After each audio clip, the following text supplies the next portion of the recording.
Marie-Christine. Aujourd'hui, je voulais parler d'un sujet, les courbatures. On me demande souvent, en fait, si c'est normal d'avoir des courbatures quand on pratique le yoga. La réponse est oui. Le yoga est une activité physique. Ça veut dire qu'il y a des effets positifs ou négatifs à la pratique, mais qu'il y a aussi des risques. Les courbatures vont apparaître à peu près 24 à 48 heures après l'activité et ça peut durer de 3 à 7 jours. En fait, les courbatures, c'est que vous avez sollicité des muscles qui sont un petit peu moins habitués.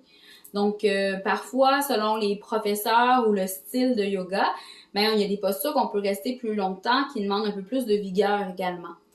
Ou juste, des fois, quand on est allé un peu rapidement dans une posture.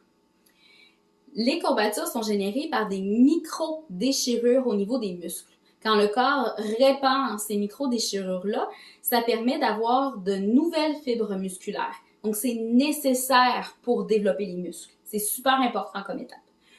Donc, quand on va développer du tissu musculaire, ça se peut que ce soit un petit peu inconfortable. On se le cachera pas.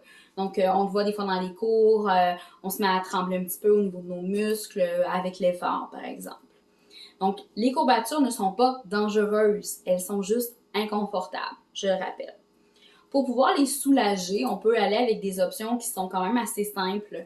Par exemple, le massage ou encore d'apposer du froid. Et pour les courbatures, sérieusement, le mot-clé, c'est la patience. Plus vous allez travailler ce muscle-là, toujours dans le respect par contre, on écoute notre corps, plus votre muscle va devenir endurant, résistant aux courbatures. Et vous allez développer progressivement de la force dans ce secteur-là. En commentaire, je vous invite à me dire qu'est-ce qui vous soulage lorsque vous avez des courbatures. Je vous remercie de m'avoir écouté. Namasté!